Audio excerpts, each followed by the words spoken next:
이 시간 우리에게 주시는 하나님의 말씀은 신약성경 로마서 12장 1절로 2절의 말씀입니다.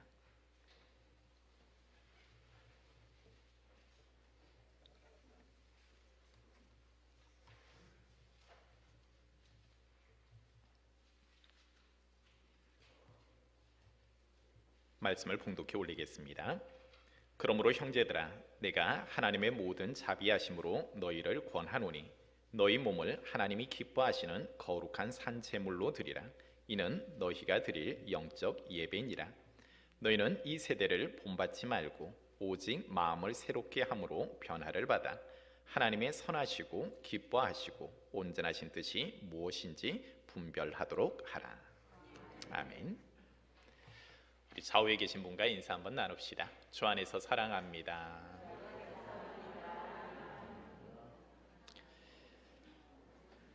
그래요. 오늘은 본문 말씀을 중심으로 너희 몸을 거룩한 산 제물로 드리라라는 제목으로 은혜를 나누고자 합니다. 우리가 하나님의 백성으로 부름을 받았을 때 하나님의 백성에게 있어서 삶에 있어서 가장 중요한 요소는 예배라고 할 수가 있습니다.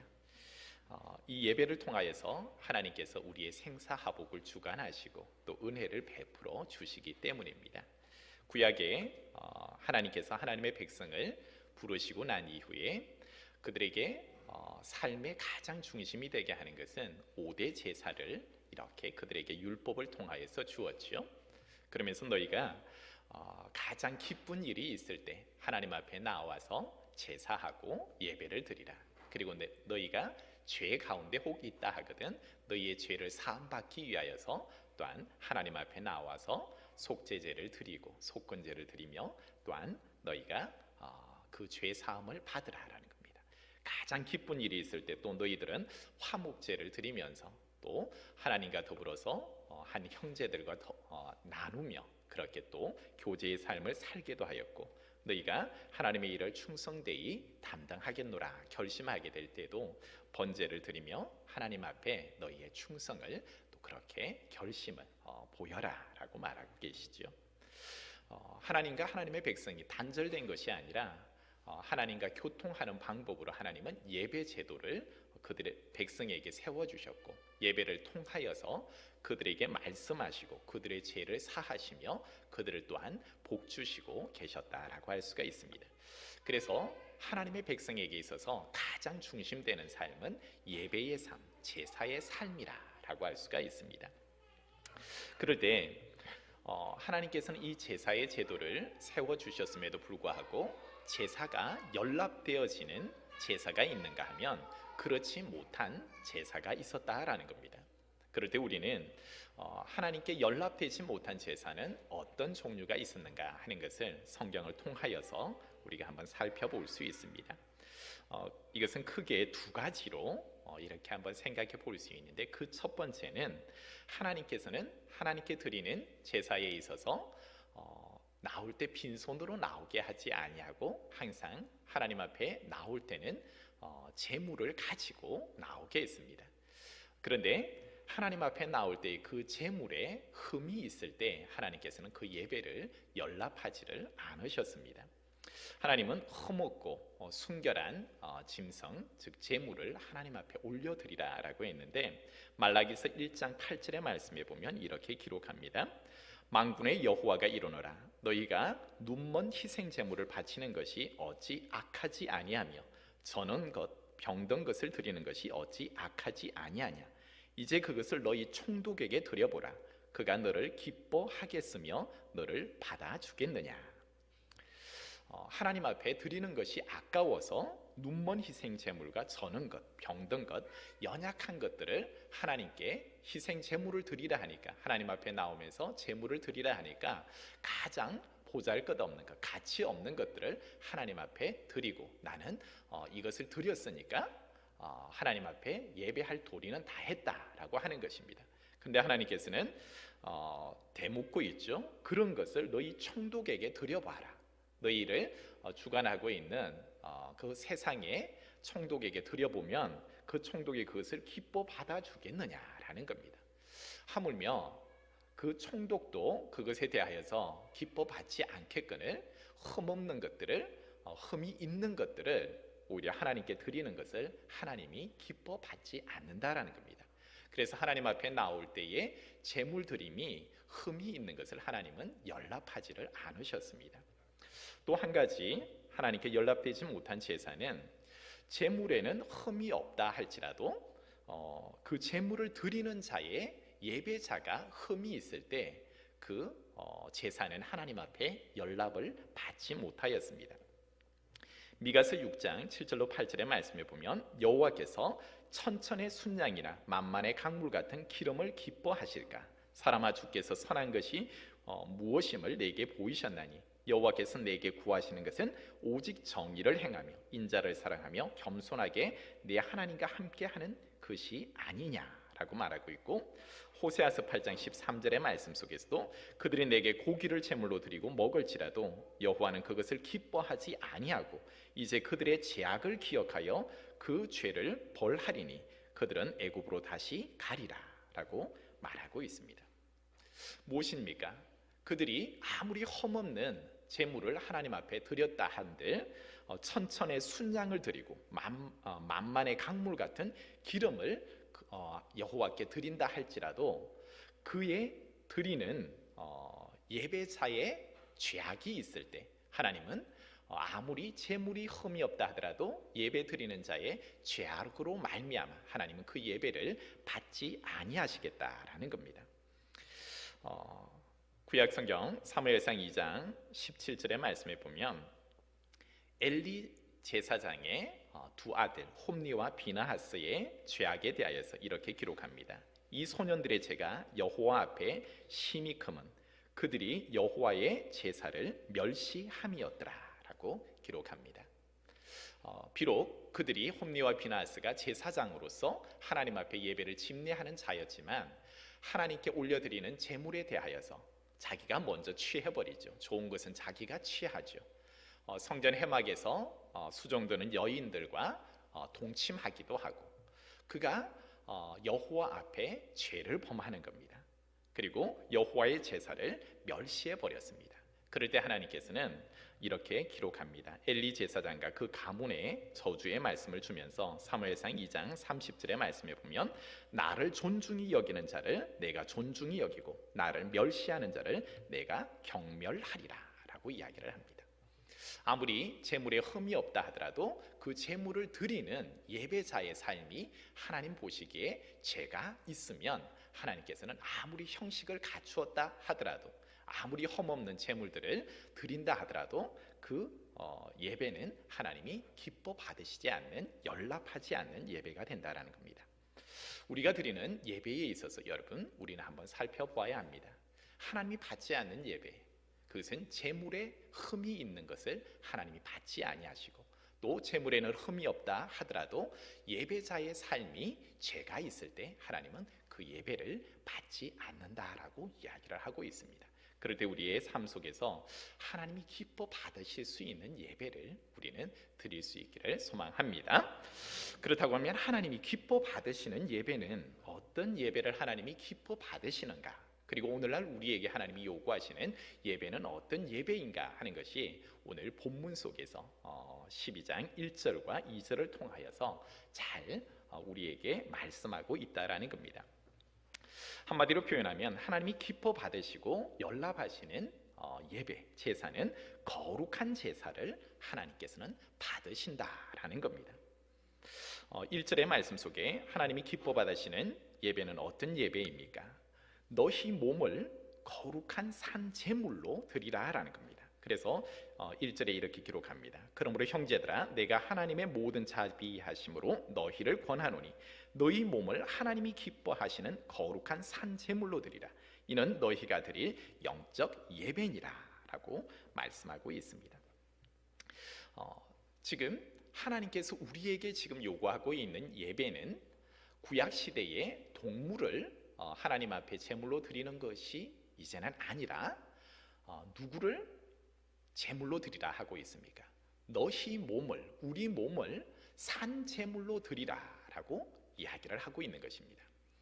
여기에서 우리의 몸을 드리라라는 것은 단순히 그냥 우리의 육체를 하나님 앞에 드리라라는 개념이 아닙니다.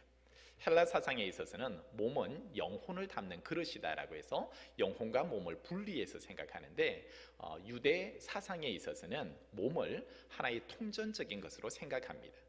무엇이냐 하면은 인간 자체로 보는 것이죠. 헬라어 소마타라는 표현을 쓰고 있는데, 이것은 몸과 마음, 온 인격을 포함한 것을 의미합니다. 즉 인간 자체로서 몸과 영혼이 분리된 것이 아니라 하나의 온전히 인간 자체, 온 인격, 몸과 마음이 하나 된 것을 바로 몸이라고 표현하고 있는 것이죠.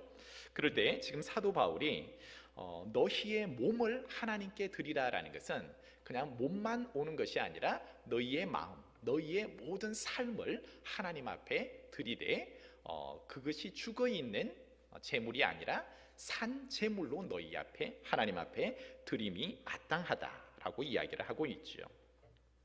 이것은 사도 바울이 로마서 1장으로부터 해서 11장까지 하나님의 백성, 즉 하나님께서 우리를 어떻게 택하여 주셨고 우리를 어떻게 새로운 피조물로 만들어 주셨는가, 그 은혜에 대하여서 이야기를 했다고 하면, 이제 12장부터 해서는 하나님의 백성으로서 어떻게 살아가야 할 것인가라는 부분을 또 강조하고 있습니다. 그럴 때에 우리의 몸을 하나님이 기뻐하시는 거룩한 산 제물로 드리라라고 요청하고 있죠. 그럴 때 우리의 몸이 어떤 몸인가라는 거예요. 성도의 삶이 어떤 지금 위치에 있는가라는 것을 사도 바울은 전제를 하면서 이야기를 하고 있습니다. 성도는 세상 사람들과는 구별되어진 사람이죠. 하나님의 예정하심과 부르심 속에서 택정함을 입은 사람이요, 이제는 더 이상 죄인의 삶이 아니라 오히려 하나님의 백성으로서 거룩한 자녀로서의 삶을 살아가는 이지요. 그래서 성도는 하나님 보시기에 거룩하고 흠이 없고 책망할 것이 없는 자가 바로 성도라라는 겁니다. 그렇게 되어진 것은 바로 예수 그리스도의 십자가의 보혈의 공로로 말미암아 우리가 하나님 앞에 그렇게 세워질 수 있는 것입니다. 골로새서 1장 22절의 말씀에 보면, 이제는 그의 육체의 죽음으로 말미암아 화목하게 하사 너희를 거룩하고 흠없고 책망할 것이 없는 자로 그 앞에 세우고자 하셨다라고 말씀합니다. 예수 그리스도의 보혈의 공로로 말미암아, 우리가 예수 그리스도를 믿음으로 말미암아 원수되었던 우리, 하나님과 우리가 원수되었던 그 모든 담을 허시고 이제는 하나님과 우리와의 화목을 이루게 하여 주셨죠.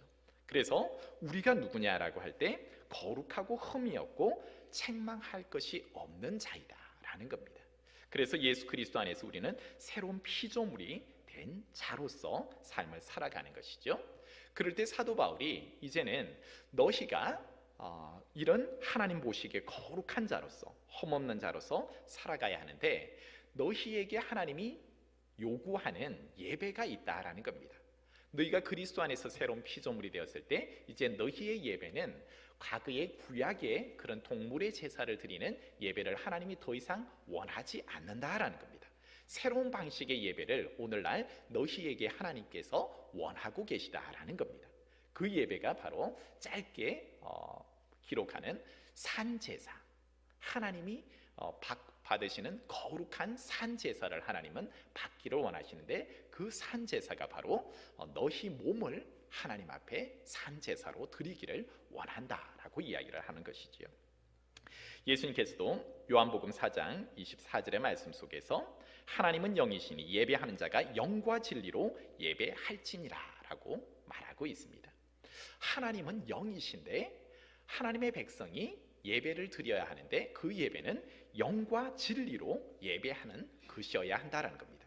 그럴 때 영과 진리로 예배를 드릴 수 있는 백성은 하나님께서 택한 백성만이 영과 진리로 예배할 수 있다라는 것입니다. 즉 성령이 함께하는 자, 하나님의 영이, 예수의 영이 함께하는 자가 하나님께, 영이신 하나님께 예배할 수 있다는 거죠.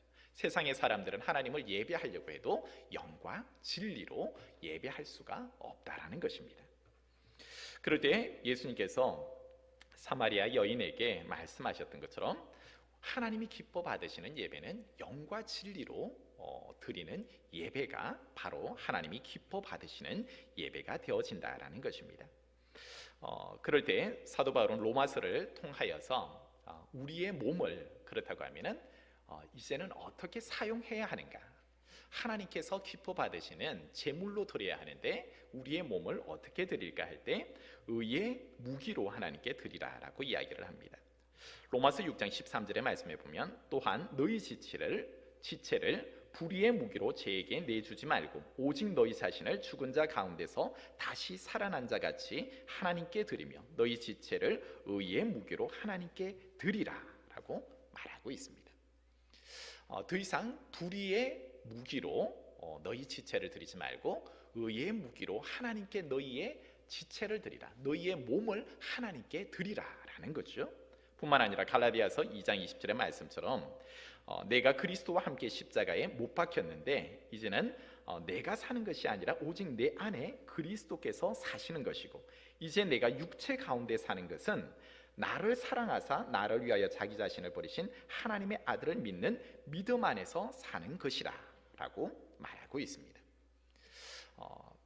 예수 그리스도를 믿고 내 삶이 변했는데 내가 십자가에 못 박힐 때 예수 그리스도가 십자가에 못 박힘으로 나 또한 못 박혔고 옛사람은 이제는 죽었고 이제는 내 안에 사는 이가 있는데 그 사는 이는 예수 그리스도가 내 안에 사시고 내가 예수 그리스도의 몸으로서 성전으로서 그 성전 안에 거하시는 이가 예수 그리스도시고 이제 내 삶의 방향성은 분명한 방향성이 나오는데 내가 육체 가운데 사는 것은 나를 사랑하사 나를 위하여 자기 자신을 버리신 하나님의 아들을 믿는 믿음 안에서 사는 것이다. 이제 나의 삶이 나를 위한 삶이 아니라 나를 위하여서 생명을 주시고 나를 사랑해 주신 하나님을 위하여서 그리고 예수 그리스도를 위하여서 하나님이 기뻐하시는 삶을 위하여서 내가 산다라는 겁니다. 그럴 때 내 육체를 가지고 내 몸을 가지고 내가 온전히 하나님이 기뻐하시는 삶을 살겠노라 하는 것, 그것이 사도 바울의 고백이었다라는 것입니다. 하나님께서 기뻐 받으시는 그리고 요청하시는 제사가 뭐냐라고 할 때 나는 더 이상 구약시대처럼 동물의 제사를 원하지 않는다. 너희 지체, 너희 몸으로 하나님 앞에 예배 드리는 것을, 제사 드리는 것을 원하고 있는데 그것은 흠없는 거룩한 산 제사를 나는 원하고 있다. 내가 가장 경배하는 것이 흠이 있는 제사, 너희의 죄를 가지고 하나님 앞에 나오는 것도 너희의 재물이 흠이 있는 것도 나는 연락하지 않는다. 오늘날 나는 연락하는 제사는 거룩한 제사, 산 제사를 원하는데 나는 더 이상 동물의 제사를 원하지 않는다. 오히려 나는 전인적인 너희의 몸으로 드리는 제사를 받기를 원하고 영과 진리로 드리는 제사, 즉 하나님의 영이 함께 있어서 더 이상 사단의 유혹에 넘어지는 것이 아니라 불의의 존재로 너희 육체와 몸과 영혼을 빼앗기는 제사가 아니라 너희 안에 거룩한 산 제사, 하나님의 영이 성령이 충만한 그 제사를 나는 받기를 원한다라고 말씀하고 있는 것이죠. 그래서 하나님께서 우리에게 원하시는 제사는 더 이상 구약의 동물의 피의 제사가 아닌 우리 자신을 하나님 앞에 산제물로 드리는 제사고, 이 제사는 지역이나 시간이나 어떤 것에 구애받지 않는 살아 움직이는 우리의 삶 자체가 예배가 되어져야 한다라는 것입니다. 이것은 마치 아브라함이 하나님의 부르심을 받고 그의 삶이 어디로 가건 하나님 앞에 제단을 쌓고 예배를 드렸죠. 어느 특정한 장소가 아니라 그가 움직이는 곳마다 하나님께 제사하는 삶, 그의 삶을 통하여서 온전히 하나님께서 원하시는 것, 하나님이 원하신다고 하면은 제 자신을 온전히 내어드리는 거죠. 그러한 삶을 하나님께서는 거룩한 제사로 기뻐 받으셨다라고 할 수가 있고, 그리고 예수 그리스도의 삶 자체가 바로 거룩한 산 제사의 모범을 보여주셨죠. 예수님께서 바라보시는 것, 예수님께서 걸어가시는 한 걸음 한 걸음, 예수 그리스도께서 안으시는 그 품에 안으시는 것들, 예수님의 손길로 베푸시는 모든 것들을 한번 생각해 보십시오. 그의 삶 자체가 곧 하나님이 기뻐 받으시는 산 제사가 되어졌고, 그리고 유월절 어린 양처럼 자기 자신을 온전히 인류를 위해서, 저와 여러분을 위해서 다 내어주시기까지 하지 않습니까? 그리고 하나님이 기뻐 받으시는 산 제물로 자기 자신을 온전히 드리죠. 제물은 헌신하는 거죠. 자기 자신을 드리는 거죠. 나를 위해서 드리는 것이 아니라 이제는 내 자신을 온전히 나를 사랑하시고 나를 구원하여 주신 그분을 위하여서 온전히 드리는 것, 그것을 하나님께서 기뻐 받으신다라는 겁니다. 그래서 우리의 이제 하나님이 기뻐 받으시는 예배를 우리는 다시 한번 생각해 보아야 합니다. 성도의 삶 가운데 하나님이 기뻐 받으시는 것, 그것은 다름이 아니라 우리 자신을 하나님이 가장 기뻐 받으신다. 그런데 우리 자신에게 있어서도 가장 흠없는 우리의 몸을 하나님께서 기뻐 받으시기를 원한다라는 거죠. 오늘 예배드리는 우리의 예배의 특정한 장소, 교회에 와서만 예배는 드리는 것이 아니라 우리의 삶의 자리, 즉 일상으로 돌아가서 여러분이 직장 생활을 하건, 때로는 누구를 만나건, 세상에서의 수많은 만남과 그러한 사귐 속에서도 우리가 예배자의 삶을 하나님은 원하고 있다라는 겁니다. 거기서는 다르고, 또 교회 와서의 삶과 세상에서의 삶이 이렇게 분리된 삶이 아니라 예수 그리스도는 항상 그 회막이나 성전에서의 가르침이나 삶이 세상 밖에 나아가서 죄인들을 만나고 세상의 많은 사람들을 만났을 때의 그 모습 또한 크게 다르지가 않았다라는 겁니다. 그 삶 자체가 예배의 삶이 되었고 하나님이 기뻐 받으시는 산 제물로 올려드렸다라는 것입니다. 지지난 주간 이렇게 한번 지나오면서 잔잔한 감동을 받은 경우가 있습니다.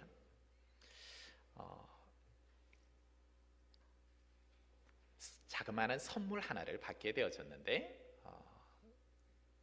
이제 제가 받은 그 선물은 작은 비닐 봉지 안에 햄버거 3개가 이렇게 들어있는 거예요. 점심시간 때쯤이 되었던 것 같아요. 그런데 뜻밖의 비닐봉지 안에 있는 이제 햄버거 3개를 이렇게 한번 받고 누구누구가 이렇게 한번 드시라고 가져왔습니다 라고 이렇게 부목사님이 한번 내미는 거예요. 그럴 때 참 세상에서 어떤 큰 선물을 받고 뭐 서프라이즈, 크게 어떤 많고 화려하고 좋은 것을 받았을 때보다 더 잔잔한 감동이 밀려오는 거예요. 그분이 목회자를 생각하면서 또 목회자의 가정을 생각하면서 주는 이 햄버거, 그냥 목사가 햄버거 못 먹어서 그렇겠습니까? 그렇지 않겠죠.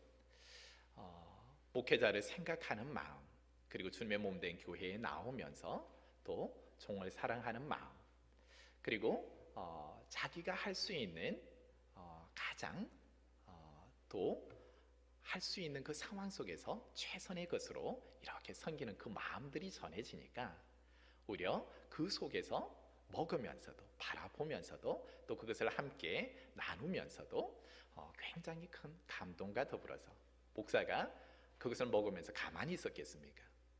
여러분, 목회자가 그냥 먹고 입 싹 닦아버리면 그렇지 않겠습니까? 목사가 다시 더 큰 돈으로 주겠습니까? 더 많은 것을 줄 수 있겠습니까? 목사가 줄 수 있는 것은 하나님께 기도하겠죠. 하나님, 사랑해 주시고 축복해 주시고 하나님께서 신령한 은혜로 풍성하게 채워 주옵소서라고 그렇게 중보하며 기도하는 거지요. 여러분, 예배가 뭘까? 하나님이 기뻐 받으시는 예배가 뭘까? 우리의 삶을 하나님께서는 예배로 받으신다라고 했죠.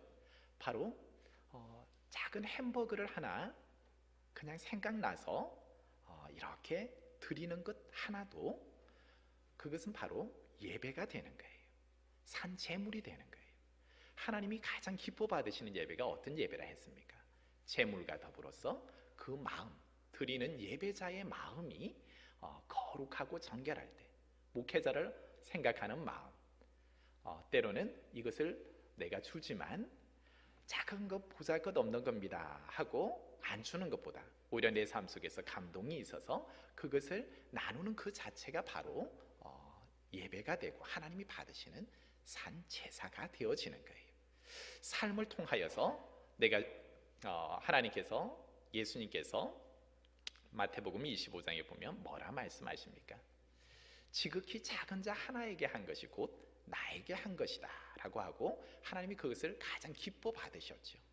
하나님이 받으시는 예배는 가난한 자, 소외된 자, 옥에 갇힌 자, 그리고 눈물 흘리며 안타까움에 있는 자들, 그런 자들에게 가서 나는 다만 그의 말을 들어줬을 뿐인데, 그에게 아주 작은 것을 제공하여 주었을 뿐인데, 그러나 예수님께서는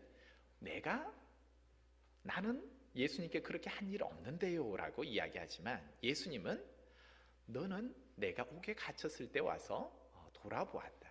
내가 헐벗고 굶주릴 때 나에게 먹을 것을 제공해 주었어. 나에게 옷을 주었어 라고 오히려 예수님께, 하나님께 하신 것으로 가장 기뻐 받으셨습니다. 여러분, 하나님이 기뻐 받으시는 예배가 어려운 것이 아닙니다. 그리고 우리가 무언가를 많이 드린다라고 해서 하나님이 기뻐하시는 것이 아니에요. 추수감사주일 이제 다음 주가 되어지면 하나님께 감사로 올려드려야 할 텐데, 여러분, 내가 수천 수만의 그런 양을 드리고 기름을 드리고 그것을 하나님이 기뻐 받으시지 않는다라고 이야기를 합니다. 하나님이 가장 기뻐 받으시는 것은 거룩한 제물, 예배자도 제물도 흠이 없고, 나는 동물의 제사를 원하는 것이 아니라 너희의 몸을 거룩한 산제물로 드리는 그 제사를 나는 받고 싶다라는 겁니다. 하나님께 그냥 절기가 되었으니까 나는 그냥 내가 생각하는 것, 그것을 드림으로 나는 끝났다. 그것은 하나님이 기뻐 받으시지 않는 제물이 되어집니다. 제사가 되어집니다. 여러분, 가장 기쁜 제사는 여러분이 드릴 것 없어 못 드리는 것도 하나님이 아십니다. 그러나 우리의 몸을 하나님이 너희의 몸을 거룩한 산제사로 나는 받기를 원한다 라고 하는 그 하나님의 마음을 깊이 헤아리면서 오늘도 우리가 내가 기뻐 드리는 제사가 아니라 하나님이 기뻐 받으시는 제사를 올려드려야 합니다. 그 제사가 바로 하나님이 우리에게 복 주시고 또 우리에게 은혜 베풀어 주시는 거룩한 제사가 되어지고, 그 제사로 말미암아 우리가 살아갈 수 있는 것입니다. 이제 말씀을 마무리합니다. 사랑하는 성도 여러분, 하나님이 기뻐 받으시는 거룩한 산제사, 그것은 우리의 몸을 산제사로 드리기를 원하고, 우리의 몸을 드리되 이례적으로 드림으로 끝나는 것이 아닙니다. 그것은 우리의 삶 전체를 통하여서 하나님께 계속해서 지속적으로 드려야 하는 것입니다. 사도 바울이 예수 그리스도의 부름을 받고 자기의 몸을 산제물로 드리되 그의 인생 달려갈 때까지 하나님 앞에 하나님 나라를 위하여서 내게 은혜 주신 그 은혜를 생각하며 일평생 자기의 몸을 드리지 않습니까? 예수 그리스도께서 우리를 위해서 일순간만 드리는 것이 아니라 계속해서 그의 삶을 통하여서 드리지 않습니까? 우리에게 있어서도 2절의 말씀은 일회적인 예배로서 제물로 드림으로 끝나는 것이 아니라 계속해서 드리라라는 겁니다. 그래서 뭐라고 기록하느냐면 너희는 이 세대를 본받지 말고 오직 마음을 새롭게 함으로 변화를 받아 하나님의 선하시고 기뻐하시고 온전하신 뜻이 무엇인지 분별하도록 하라 라고 말씀하면서 항상 하나님의 뜻을 분별하면서 우리 모습이 과거에 내가 이렇게 드렸으니까 이제 나는 지금 현재는 안 드려도 된다가 아니라 하나님의 뜻이 무엇인가, 어저께의 나의 모습, 오늘의 나의 모습, 내일의 나의 모습, 우리가 하나님의 나라 이르기까지 하나님이 받으시는 흠없는 산제물, 거룩한 산제물, 그것은 하나님의 뜻을 날마다 분별하며 우리 자신을 하나님께 드리는 삶을 살기를 원하고 계시다라는 겁니다. 사랑하는 성도들의 삶 가운데, 저의 삶 가운데 우리 몸을 하나님이 기뻐 받으시는 산 제물로 드리기를 원하며, 또한 그 가운데 하나님이 예비하신 축복이 저와 여러분의 삶 가운데 충만하기를 소망합니다.